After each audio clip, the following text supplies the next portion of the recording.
Rozhovory na spirále života jsou postavené na zkušenostech psychologů, psychoterapeutů, koučů a odborníků z oblasti celostního zdraví. Naším cílem je přinášet obsah, který je odborně podložený, ale zároveň stravitelný a využitelný v každodenním životě. Nechceme zahlcovat, ale v jednoduchosti inspirovat. Rozhovory zakladají na udržitelnosti, šetří čas, energii, náklady i mentální kapacitu, a to jak na straně tvůrců, tak na straně sledujících. Proto online 30 minut a jedno téma. Děkujeme, že jste s námi na Spirále života. Takže dobrý deň, ja vás opäť vítam pri rozhovore na Špirále života.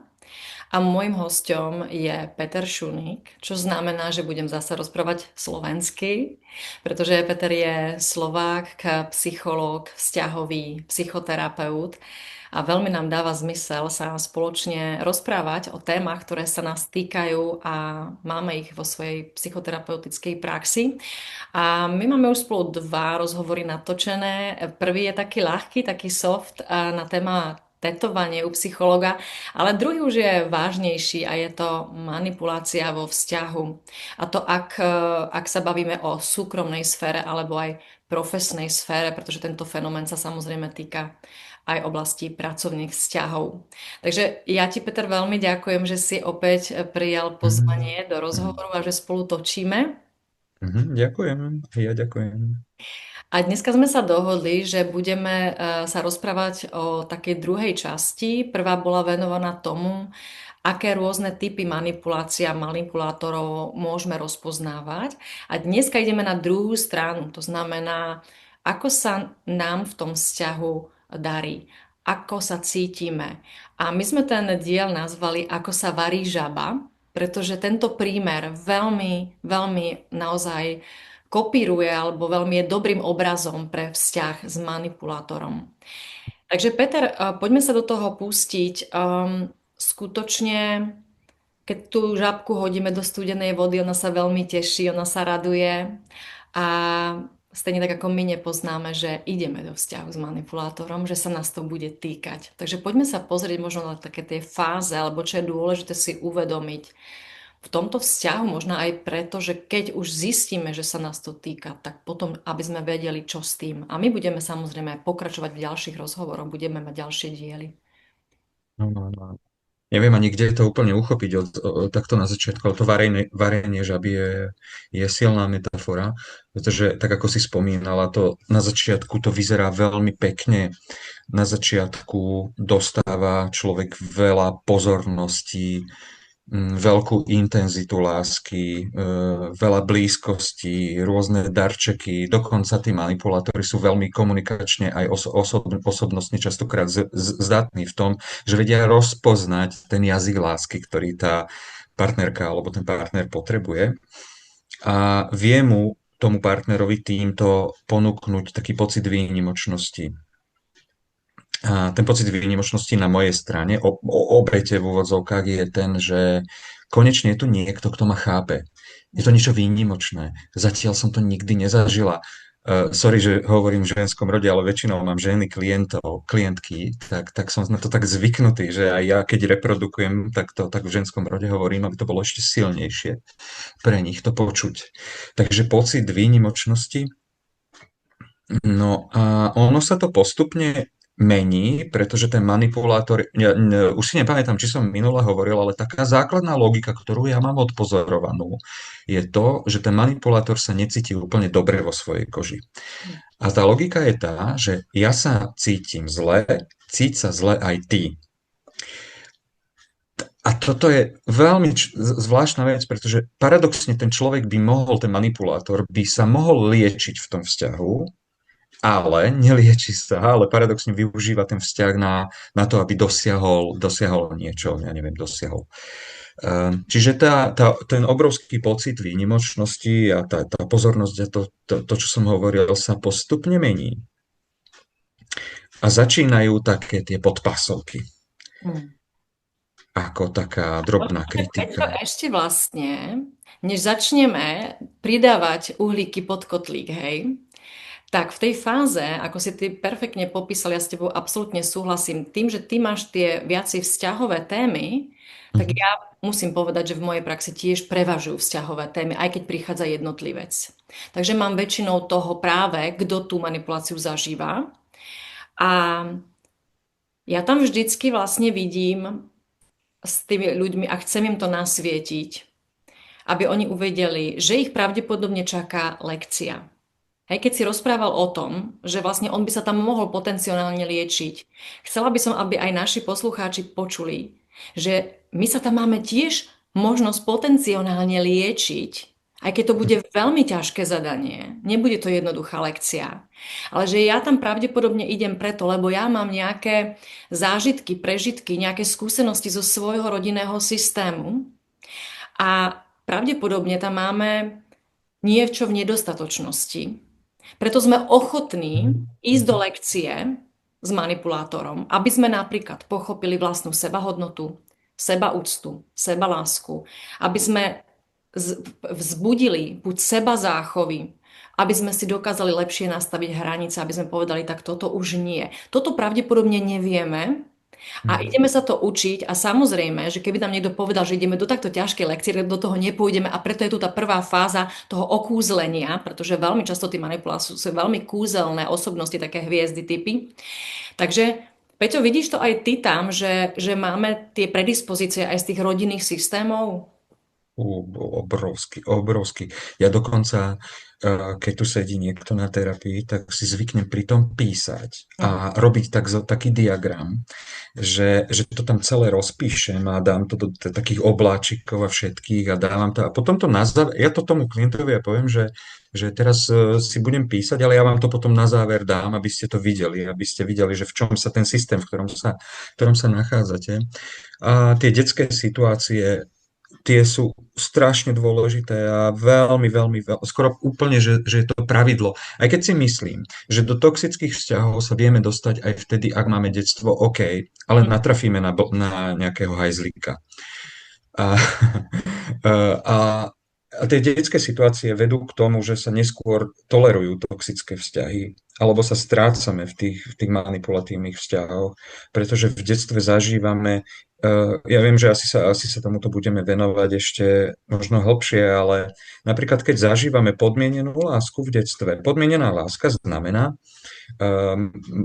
mám ťa rád vtedy, ak budeš dobrý. Hmm. Hej, ak donesieš dobrú známku, alebo porovnávanie sa. Eliška od susedov dostala jednotku a ty trojku. To čo je, ako to, hej. Čiže my sa naučíme, že pochvalu dostaneme len za úspech, čiže ja budem dobré dievča, len keď budem dobré dievča, vtedy som hodná lásky, alebo vtedy som hodná dobrého vzťahu. No a takýchto situácií je strašne veľa. Ehm, Napríklad, čiže toto je jedna z tých, že musím si tú lásku zaslúžiť. Mhm. A nechcem úplne ísť do týchto detských tém, pretože sa im budeme venovať, ale len to tak možno prebehnem. Do manipulatívnych vzťahov sa častokrát dostávame aj vtedy, ak zažívame v detstve emocionálne nedostupného rodiča, čo znamená, že rodič je chladný, alebo odmeraný, alebo neprítomný. Hej, a hovorí mne ako dieťaťu, nepreháňaj, to nič nie je. Takže sa vlastne naučím ignorovať svoje pocity. Moje pocity nie sú dôležité. A takýchto situácií v detstve je strašne veľa. Ja by som povedal, ešte minule som spomínal ten príklad s rožkami. Myslím, že rožky neboli. Rožky neboli. Rožky, veľmi rád spomínam rožky, možno sa mi to teraz hodí, môžem ho spomenúť, Áno, tento áno. príbeh. Predstavte si, že žena na materskej, a Jožko je v robote a žena si povie, že mám chuť na čerstvé rožky.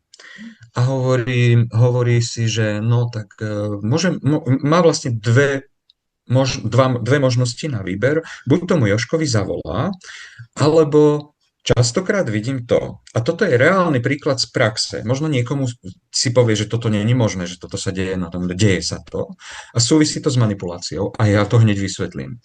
Počkám, kým Jožko príde domov z práce, nič netušiac. Ja počkám do 9, kým zatvoria všetky obchody, 9:02 prídem k tomu, k tej nádobe na pečivo, otvorím to a teatrálne zahlásim. My nemáme rožky. Zdá sa, že si nezaslúžim ani tie rožky. O mňa sa tu nikto nestará v tejto domácnosti. A teraz sa zamyslite. Jožko, otvorené ústa, pozícia sádrového kapra, že nechápe, čo sa deje, pretože keby mu zavolala, tak tie rožky prinesie. Chlapi mi to tu na tom gauči hovoria, Ježiš, ja to potrebujem normálne povedať, že obím ma. Nie, a ja ťa objímem. No proste to potrebujú to počuť. A teraz s tými rožkami, predstavte si, že to dieťa, ktoré tam je v tej miestnosti, toto vidí, tak čo sa z toho naučí? Ja by som možno nechal túto otázku otvorenú, nech si to každý domyslí. Čo sa ja ako dieťa naučím? Mamina nepovedala ani slovo, ale niečo očakáva, čo ten druhý má prečítať. On to neprečíta, takže začína čertovo kolo, pretože ja mám... Čiže taká pasca vo vzťahu, ja neviem, či odpovedám úplne na otázku, ale je to dobrý príklad. Pasca vo vzťahu znamená, ak ma miluješ, uhádneš. Je to manipulácia. Ak ma miluješ, uhádneš, neuhádol si, takže ja mám dôkaz, že ma nemiluješ. A keďže ma nemiluješ, tak ja ťa teraz niečo s tým ďalej urobím. Nie, ja nejak ťa vytrestám, alebo budeš musieť ísť so mnou do parku nakupovať celé dni, alebo vyberiem si nejaký prsteň, alebo čokoľvek. A toto dieťa vidí na vlastné oči a takto vyzbrojené, takýmito situáciami a skúsenostiami vstupuje potom neskôr do dospeláckých vzťahov. Je to tak a vlastne my tým, že máme obidvaja tú našu praxu veľmi veľkú, že hej, sme 20 rokov v praxi, tak my skutočne už tých zážitkov s tými klientami máme toľko, že sa nám košatí tá naša myseľ. A vieš, Peťo, ja by som povedala, že možno tam také uzavretie pre tento diel tej rodiny, že presne my tam vidíme nejaké vzorce chovania, zažívame tam nejaké prežitky a to si vlastne tak akože vtláčame do seba, do toho nevedomia a prinášame to do toho vzťahu. To znamená, my sme na to zvyknutí. Toto je normálne, toto je A vyhľadávame to, čo je známe, viac menej, áno, a nie presne. to, čo je zdravé. Tak, toto nám vyhovuje, ale vlastne presne čo? Podriadiť sa, zaslúžiť si, vyhovieť. Hej, to znamená zaslúžiť si tú lásku. Takže toto ja idem hrať znovu. Alebo potom tam je taká tendencia, niekedy mi príde, že vnímam takí tí people pleasers, proste uspokojujem a ja ho zachránim. On vlastne je síce tvrdý, on je hrozný, ale on ma vlastne potom emočne aj dokáže vydierať, že ty ma zachrániš, ty si tá jediná, keď budeme mať spolu tú rodinu, tak to sa všetko zmení, také tie sľuby. A tá žena vlastne, možno, že si príde veľmi dôležitá, že by mu mohla skutočne pomôcť, čož je veľmi málo pravdepodobne. A my sa teraz ideme preniesť do toho ďalšieho štádia, to znamená, začína bublať trošičku už tá vodička, respektíve prihrievame. Hej, to znamená, prichádzajú prvé signály toho, že joj, aha, tak to zase nebude taká romantika, to možno nebude zase tak jednoduché. Ako to tam vyzerá? S čím sa tam stretávame? Nebude to také jednoduché, pretože začínam zažívať zvláštne pocity. Niekedy tomu hovoríme red flagy. Áno, Všetci áno, presne. používajú tieto cudzie slova. Red flagy. A ja hovorím, že to nie je o tom, že si tie red flagy nevšímame, ale jednoducho ich ignorujeme alebo racionalizujeme a povieme si, že a však není to až také zlé. Áno. Že keď sa to strieda, zo začiatku je toho zlého málo a toho dobrého veľa. Potom postupne sa to preklápa, že 1:9 a nakoniec je to 9:1. Čiže zo začiatku si poviem, že aha, síce, lebo častokrát sa pýtam aj v terapiách, že zacítili ste niečo zo začiatku, tak, čo sa stalo, že čo také sa, no ja si spomínam, a kedy sa to stalo? No to bolo úplne hneď, ešte dokonca pred svadbou. Presne tak. Že, hej, takže takže snažíme, alebo náš mozog sa snaží tieto red flagy tým spôsobom vytesniť alebo zracionalizovať, alebo dokonca podľa toho, čo sme sa naučili v detstve, tak si náš mozog povie, že ale vlastne však on to tak nemyslel.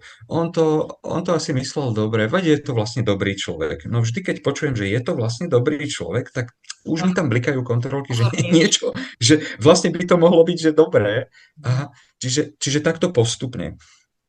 Čiže postupne sa deje to, že ospravedlňujeme to ubližujúce správanie. A to môžu byť posmešky, môže byť nejaká kritika neoprávnená. Ja neviem, ešte si spomeniem určite na ďalšie veci, ale takéto ospravedlňovanie. Za druhé, častokrát ignorujeme vlastné potreby a vlastné hranice. Áno. Že dávam do popredia jeho a do úzadia seba a tým ako keby tie hranice, toto je častokrát taký cieľ v tých sedeniach, že ako si znova nastaviť tie svoje hranice. Také opakované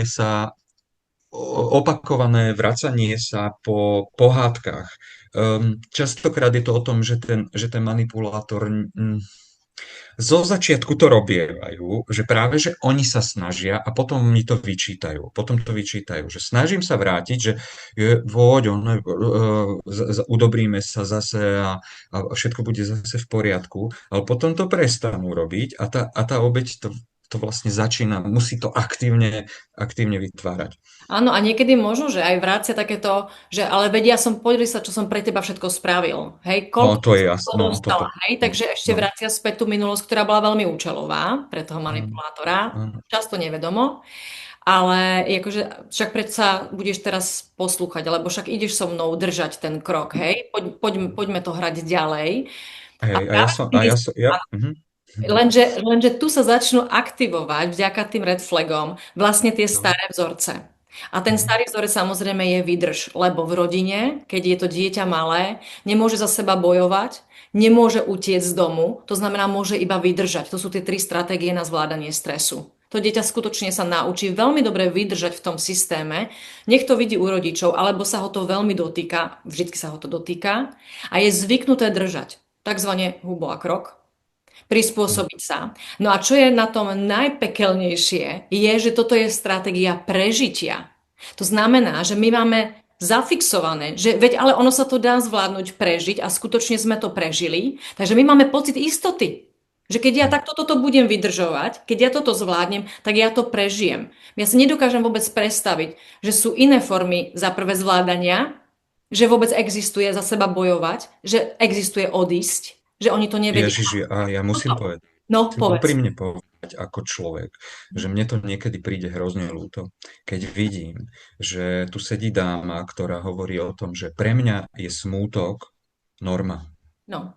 Je, To je úplne, že ja si vlastne neviem jo, predstaviť, že vy mi hovoríte o sebaláske, ale ja neviem, čo to je. áno, áno. Ja neviem, čo je žiť šťastný život. Lebo Mhm. ja som uverila tomu, stiahalo sa to od detstva, k tomu detstvu sa vrátime, a teraz našla som si partnera, ktorý mi takto ubližuje a vlastne ja 40 rokov žijem v nejakom stave. Ja si predstavte, že máte 40 rokov sadru na nohe a teraz dáte dole tú sadru a začnete utekať maratón. No nezačnete, to je strašne dlhodobý proces. Dá sa to zvládnuť a dobrá správa je, že sa to dá zvládnuť. Ale 40 rokov mať na nohe sádru, dostanú sa ľudia do takého bodu, že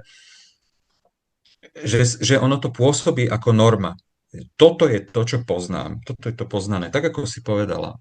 Aha. A Ja dokonca častokrát definujem ten pocit bezpečia, že bezpečie nerovná sa šťastie. áno. Bezpečie nerovná sa dobrý pocit. Bezpečie je to, čo poznám, je to predvídateľné. Viem sa v tom orientovať. Viem, ako narábať s tým prípadom, s tým Je to príbehom. istým spôsobom moja zóna komfortu, aj keď je veľmi nekomfortná. Áno, A to áno. vlastne začína dosť aktívne naša práca, podľa mňa, uvidieť tú súvislosť s tým detstvom. Ja tam veľmi často pracujem s vnútorným dieťaťom, aby si oni uvedomili, že toto už zažívali, že toto sa naučili, ale že to nie je ich prirodzenosť a že skutočne ako dospelí ľudia majú na výber. A to riešim to aj s ľuďmi vo firmách a riešim to aj s individuálnym klientom, ktorý to rieši v súkromných vzťahoch. A my sa dostávame možno do ďalšej fázy. To znamená, už to tam začíname prekúkavať. Už začíname vnímať, že tá voda sa nám ohrieva, hej? A takže už to začína byť trošku nekomfortné. Tie čísla sa preklápajú na to, že už mi to nie je príjemné. Ale ešte je tam možno, že presne snaha uveriť, že to bude lepšie. Viem to zvládať, viem v tom vydržať. Ignorujem aj možno okolie, ktoré ma upozorňuje. Tuto sa to ale nedieje dobre, lebo ja to idem aj ospravedlňovať. Ja si tam stále mám nádej, že veď on ma predsa ľúbi, však ja som na tom dobre. Ale začína tu byť aj to, že máme často už deti, záväzky, také tie zlaté klietky, čož platí aj vo firmách, príspevky na hypotéky a tak ďalej, hej, alebo proste dobré peniažky, ktoré potrebujeme. Takže začíname si uvedomovať, že sme v pasti. Lenže kotlík prihorieva, alebo zvyšuje sa tam teplota, pretože ono to nejde zmiznúť. Žaba vo Ono sa wellnesse, to ide, že? presne, ono sa to ide, ono, z bazénu sme išli do výrivky a nejak nám tam prihriali. Takže my si myslíme, že desne sa válame vo wellness, ale vlastne to len taká, akože, taká stratégia. Prebieha seba deštruktívny proces. Začína prebiehať seba deštruktívny proces. A tuto ideme už upozorniť, ako my, ako terapeuti, že a teraz tu bacha. Dôležité je si uvedomiť, a preto my ten rozhovor robíme, aby sme ľuďom ukázali, že ako to môže skončiť, a my tie konce bohužiaľ vidíme, a že skutočne chceme ľudí povzbudiť v alarme, že decka, možno toto sa vás týka, a ak sa vás to týka, tak trošku ich podporiť v tom, že záleží na vás, aby ste nachádzali spôsob, ako sa zachrániť. A ideme do fáze, kedy už je naozaj veľmi zle. Sú tam deti, takže už je veľmi aj ťažké, aj sme oslabení za tie roky, sme oslabení. Si predstavte, že vy tam idete akože žaba v teplej vode, to není prirodzené prostredie, takže vy už dosť zvládate, takže často je organizmus unavený. Začne byť už unavený aj ten vzťah a sú tam tie záväzky. Ja si spomínam teraz na knižku Ženy, ktoré behali s vlkmi. A toto je príbeh Modrovousa. Hej, keď jakmile tá žena príde na tú komnatu, kde sa dozvie o tom zverstve toho svojho partnera, keď do tej doby mohla byť kráľovna, všetko mohla. A zrazu ona odhalí, ona už začína odhalovať tú povahu, no tak v tú chvíľu začína peklo. Hej, to znamená, ideme teraz do toho štádia, že už to začína byť veľmi ťažké na to zvládanie a dochádza k tej seba deštrukcii. Neviem ako ty, Peťo, ale ja tam už vnímam, že tie ženy, alebo aj tí muži, skutočne sa to prevažne týka žien, ale už začínajú evidovať psychické aj somatické Áno. potiaže. Už začínajú mať nejaké také chronické choroby, gynekologické problémy, ja neviem, nahmatajú si Nejaké tráviacie problémy väčšinou, alebo plúca. nespavosti, bolesti hlavy, väčšie migrény. Takže toto už začína byť vážne. Tu už je treba mať styčený ukazovák. Áno, áno, áno. Ide to postupne, to sme si povedali. Ja ešte nadviažem, si hovorila teraz pred minútkou, že ja sa zvyknem pýtať veľmi zo začiatku ešte, a tá otázka je strašne ťažká, ale je to taká facka na začiatok. Niekedy robím takéto chvíle, aby sme sa do toho vnorili, že poďme sa pozrieť na to, či ste zalúbená do toho Jožka.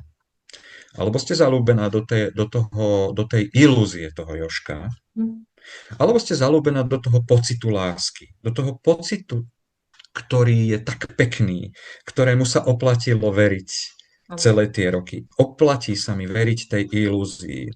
A my sa vlastne nesklameme úplne v tom človeku, ale sa sklameme v tie vlastné očakávania a sklameme sa v tú vlastnú ilúziu. Keď nám vlastne docvakne, že pánenka, veď v čom sa ja nachádzam? Že toto som si dlhé roky neuvedomovala a teraz sa nachádzam a vtedy máme tendenciu reagovať vzťahovačne a máme tendenciu sa začať trestať. Čiže nie len partner nás trestá, ale aj sami seba trestáme v tom slova zmysle, že ako som si ja mohla dovoliť toto si nevidieť? Som ja normálny človek? Ozaj so mnou všetko je v poriadku? Alebo je to tak, ako ten Jožko hovorí, že mala by som ísť tomu psychiatrovi už konečne? Lebo on ma tam posiela, že ty nie si normálna. A prečo mi to hovorí? Vlastne asi má pravdu. Čiže začínam sa seba spochybňovať. Tento seba spochybňovanie ale to už beží niekoľko rokov. A potom postupne prechádzame do takého, vlastne nám to naráža samozrejme na sebahodnotu a vlastne začíname, jednoducho keby som to preložil, začínam hodnotiť seba ako osobu nie hodnú lásky, nie hodnú šťastia, nie hodnú rešpektu alebo nejakého dobrého života.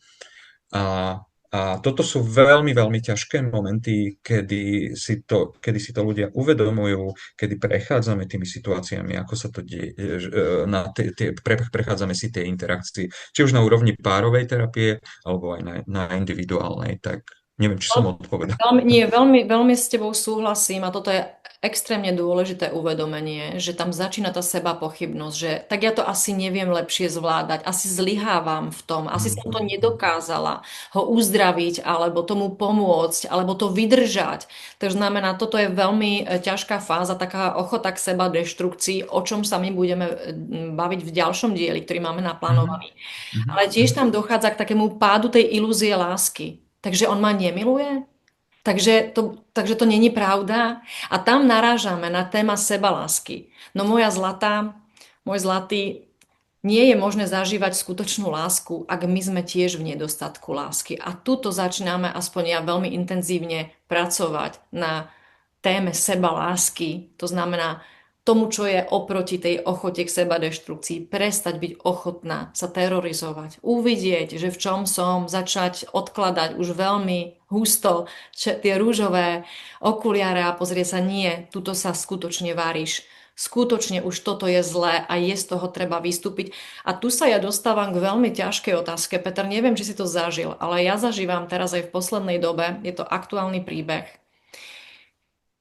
Ako si odpovie ten človek, si ochotný z toho vystúpiť a zachrániť sa, alebo sa chceš obetovať. A ja skutočne zažívam aj príbehy, kedy si uvedomujem aj takú svoju profesionálnu limitáciu a bezmoc, že ten človek skutočne, nech robíme čokoľvek, je ochotný k tej sebadestrukcii, tak strašne verí, tak strašne ľúbi, tak strašne sa vlastne cíti nekompetentný alebo neschopný. Je to tak strašne ťažké pre ňoho, že sa radšej obetuje a volí si cestu tej sebadeštrukcie až do veľmi vážnej choroby napríklad. No áno, až to dobehne do takzvaného zničenia alebo seba deštrukcie a koľkokrát je to o tom, že sa tá osoba trestá jedlom napríklad. Buď sa prejedá, alebo odmieta jedlo. Alebo aj fyzické prejavy, že nejaké rezanie, alebo úplne, A deje si to aj napríklad u starších ľudí. To je prekvapivé. Vlastne možno, že si ľudia myslia, že toto patrí do puberty. Nie, nie. Veľmi často sa to aktivuje už jen aj po 40-ke, presne, seba poškozovanie, bulimické problémy a podobne. Jednak verím tomu, že táto normalita sa dá ešte stále nejak prežiť. Áno. A na druhej strane neverím tomu, že tam vonku existuje lepší svet. Lebo som tak vygumovaná, použijem to slovo, tak vygumovaná tým celým tým vzťahom. Keď som 30 rokov v niečom a ešte plus detstvo 50, je to tak strašne ťažké uchopiť. A z môjho pohľadu, ja toto ale nehodnotím na škále dobré alebo zlé, pretože je veľmi dôležité pre nás, teraz hovorím na našu stranu, pre nás porozumieť tomu procesu, čo sa tam deje. Pretože to správanie, keď 60-ročná žena hovorí o týchto veciach, ktoré sa bavíme, a hovorí o tom, že ale ja to nedokážem, neviem, čo s tým mám robiť, tak ja hovorím, že to správanie v tom kontexte dáva zmysel. To dáva zmysel a má dosť dobrý dôvod v tom vzťahu zotrvávať. Takže ja nebudem hovoriť o tom, že milá dáma, fajčíte, prestaňte fajčiť, ale snažme sa porozumieť, čo sa teraz deje vo vás a prečo v tom zostávate. Ale ja v tom nechcem zostať. No ale nejak sa vám nedarí z toho odísť. Takže tak čo sa to vlastne deje? A toto bude naše tiež ďalšie téma, aké to výhody prináša. My tam skutočne dostávame aj nejaké výhody a práve preto tam zostávame, ale to si necháme na ďalší diel. A mne tam teraz späťo príde, že vlastne k nám tí ľudia neprídu v prvom štádiu, keď je všetko dobre zamilované. Neprídu v druhom štádiu, keď začína trošičku, už sa tá hladinka, už sa začínajú diať tie problémy, tie red flagy. A neprídu často ani úplne na začiatku fáze, kedy už to začína byť zle, ale prídu na konci tej fázy, kedy to už začína byť veľmi zle a už aj okolie ich nutí, aby vyhľadali pomoc. A ja mám pocit, keby sme si to prirovnali k tomu kotlíku, kde sa varí tá žaba, že my sme taký rebrík, ktorý sa pristaví k tomu kotlíku a sedíme na tom okraji a hovoríme, tak ako sa ti tam darí? A presne ideme tou cestou toho láskavého rozhovoru s tým, že nesúdime, že v tom je, ale umožňujeme sebareflexiu, reflexiu, tak ako to tam je, čo sa tam všetko deje, pozrieť sa na to, že nevyťahujeme, nezachraňujeme toho človeka, že poď von, lebo tu to máš zlé. No, no to ani nejde. To To, nejde, to sa ani, to presne. sa nedá. To sa niekedy tak akože deje s kamarátmi, hej, že odsťahujú niekoho, ale to sa nevyrieši, ona sa vráti, ešte stokrát sa vráti, lebo nepochopila a neuznala sa a tak ďalej. Ale že my vlastne umožníme tomu človeku to uvidieť v tej paráde, uvidí tam tú históriu, tú Hm, predispozíciu k tomu, skutočne si prizná v tom dôvernom, láskavom prostredí, ktoré hm, pre tých klientov vytvárame, takéto, ja to fakt nedávam. Takéto povolenie, že ale je to fakt ťažké. Dovoliť si zúfalo plakať, dovoliť si povedať, áno, preboha, áno, to je áno, strašná áno. hrúza, čo som to dopustila v poriadku, v kľude. Áno, deje sa to. A že my sme tou pomocnou rukou, ktorá potom natiahne tú ruku k tomu klientovi. Ja hovorím, že tuto máme schody. Dokážeme z Áno, toho výjsť. áno, áno. Nemusíte sama, nemusíte sám, aj z roboty. Presne my plánujeme, že aká iná robota bude, kde sa zaistí ten príjem. Napríklad ľudia zostávajú v tých vzťahoch často, že a čo ja budem robiť bez neho? Nemám príjem, sú tam deti, bojím sa Mhm. samoty. To znamená, my skutočne nemôžeme vyťahnuť toho človeka z vody. Nemáme na to právo nárok, musí ten človek sám a musí mať aj nejakým spôsobom, možno, že aj vďaka nám, pocit, že keď prejde po tom rebríku, keď z toho vyjde, tak ho tam nečaká nič. Ale že ho tam čaká normálne pokračovanie života a aj to je naša úloha mu ukázať, že hej, ty ideš ďalej a ty môžeš ísť lepšie ďalej. A to je aj tá kontinuálna práca na tom vzťahu k sebe, k tej sebahodnote, že ty moja zlata, ty pôjdeš dobre ďalej. A Áno. môže to No vyzerať a tak, tento proces trvá niekedy aj 2-3 roky. je to tak. Že sa k tomu nedá, a nie je to úplne lineárny proces, nejde to takto, ale prebiehajú tam rôzne vlny, rôzne slučky, rôzne pády. Častokrát pozorujem to, že zo začiatku je ten proces trochu horší, že sa to zo začiatku zhoršuje Aha. a mm, je veľmi fajn, ak v tom tí ľudia vydržia a dôverujú sebe a dôverujú nám, že sa to potom bude postupne zlepšovať. K tej prvej Toto je úvahe, dôležité. Peťo, môžem ti ešte? Lebo my aj strážime čas, ale OK, toto je veľmi dôležité, čo si povedal. Ono sa to môže zhoršovať, pretože ak sa ten človek začne učiť dovednosti, nastavovať hranice, povedať si nie, toto sa mi nepáči, tak tak sa tá trošku kvalita prestane hrať života tú hru, úplne zmení. tak manipulátor sa zmení často v monštrum. Mm. Tak toto teda nie. Už nehrám jeho hru. Prestávaš hru, ty už mi nejdeš na ruku. Takže toto sú veľmi dôležité fáze, kedy my potrebujeme zaistiť aj istotu v toho klienta. Ja som súčasťou aj toho, že niekedy musíme sa aktivovať priateľov, rodinu, aby tam bola nejaké bezpečie pre toho človeka. Takže odhadujeme aj mieru rizika. Takže toto je veľmi dôležité, čo si ty povedal. Ale toto dokážeme zaistiť. Hej. Nie sa toho treba báť, len s tým je treba počítať. Môže sa to zhoršiť, ale my na to ideme byť pripravení. Práve preto to je tu tá profesionálna podpora. Niekedy, áno, niekedy do hry vstupujú aj polícia. Hej, to sú už tie extrémne situácie, ale viac menej stačí rodina, priatelia, hej, proste ten terapeut, s ktorým sa to zaistí. Súhlasíš? Potrebujú k tomu ľudia ohromne veľa odvahy, Mhm. sily a naozaj ten pocit bezpečia je tam ohromne dôležitý, kde vlastne s nami zažívajú rozhovor, ktorý inde nezažívajú. Je to úplne unikátna skúsenosť a častokrát tam dochádza k tomu porovnávaniu, že vlastne a partner by mi nemal byť takýto láskavý ku mne, prečo mi to on robí a tak.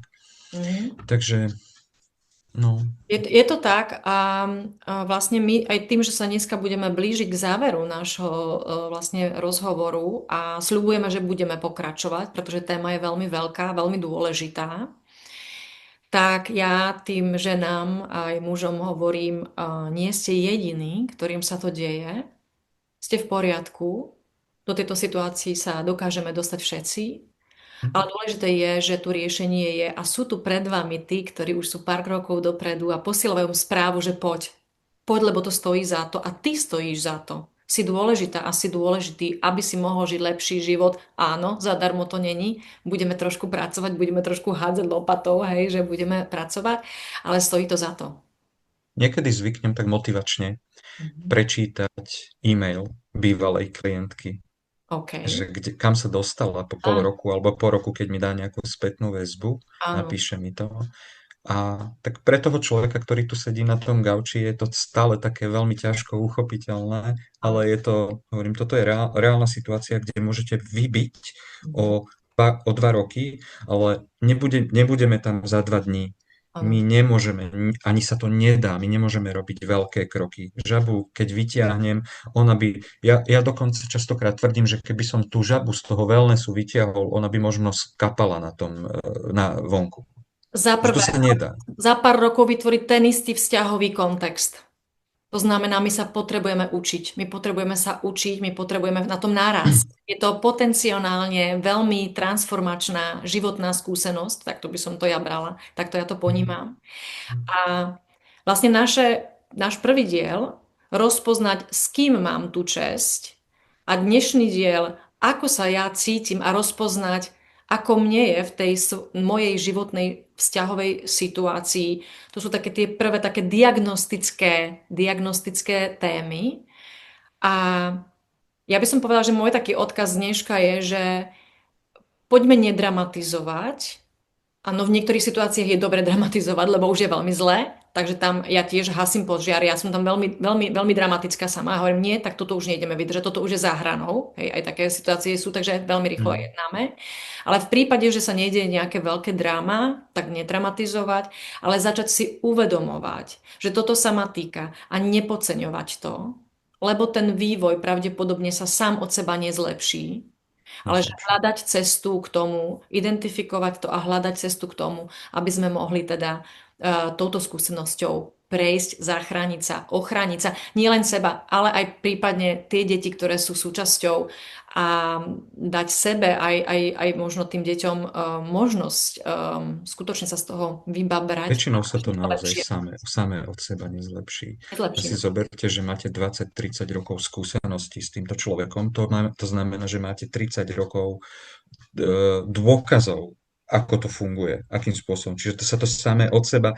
Dúfať, veriť v tú ilúziu, že dobre, tak keď si to, rozdielte si to na drobné, 30 rokov na krát 12 mesiacov, krát neviem koľko týždňov, krát neviem koľko dní a dajte si to kľudne aj na hodiny, tak vám vyjde neviem koľko 100 000 hodín, 100 000 dôkazov na to, že tento človek je takýto a ja sa pri ňom cítim, že som vinná, že sa spochybňujem, tak to je dosť silný dôvod. Tak prečo by sa 100 000 prvýkrát, to už bude inak? Nebude to inak. Pre mňa odkaz bude možno vo forme otázky, alebo možno takých 2, 3 otázok, ktoré si ľudia, ktorí to počúvajú a možno sa nachádzajú v podobnej situácii, tak si položte jednoduché otázky. Ja mám rád jednoduché veci. Som v tom vzťahu viac spokojný alebo viac v strese? Mhm. Čo prevláda? Jednoduchá vec. To Áno. viete, to vie každý spraviť. Ďalšia otázka. Môžem byť v tom vzťahu úplne sama sebou? Mhm. Alebo musím hrať nejakú masku, mám nejakú fasádu, mám niečo, čo musím vytvoriť, aby ten vzťah bol OK?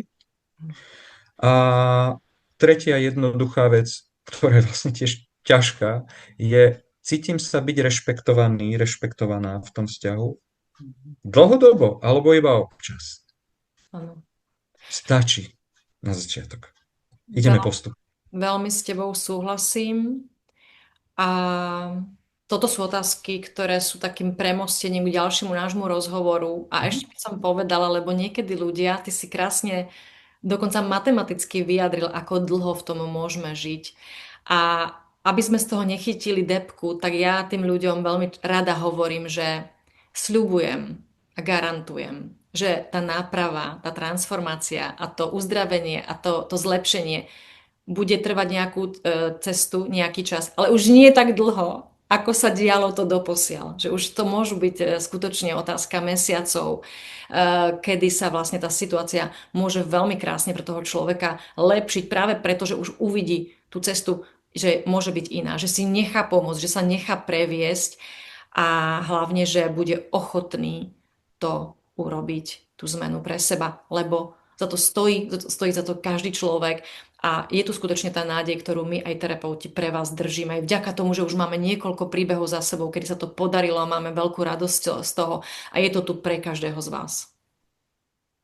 Ja mám poslednú myšlienku, ktorá mi ešte pri tvojich slovách napadá, že vaša sebahodnota nepotrebuje žiadne dokazovanie. Mm. Strážte si ju s láskavosťou. Je to tak.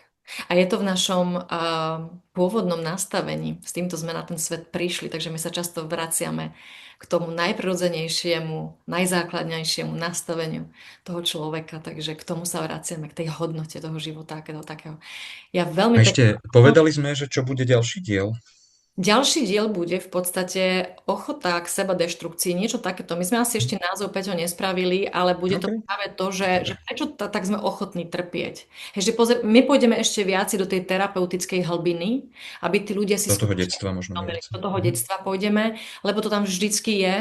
A je to príčinné pole. Sú tam príčiny a my nejdeme, Mhm. ani nemáme stroj času, my ideme pre pochopenie. My ideme pre pochopenie a pre jednak príčiny toho, čo sa nám deje, nie je dobre, ale ideme aj pre zdroje. Ono je tam veľa zdrojov v tom detstve. Takže toto je náš výhľad. Veľmi sa tešíme. Za nejaký mesiac, dva natočíme ďalší diel.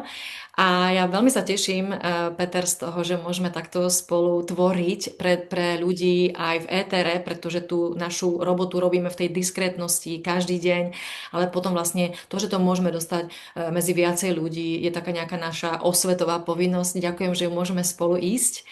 A ja Ďakujem. sa teším, lebo sa to týka viac ľudí, ako máme predstavu, že sa to týka. Presne, presne tak. A my máme možnosť ten vzorek tej spoločnosti alebo ten výňatok tej spoločnosti vidieť a zažívať na vlastnej koži, takže príde nám to veľmi dôležité. Takže ďakujem tebe, ďakujem aj našim sledujúcim, že sú s nami a že budú nielen obohatení myšlienkovo, ale tiež možno získať nejakú energiu do dobrej zmeny vo svojom živote. Tak sa majte krásne, krásny čas a tešíme sa na budúce.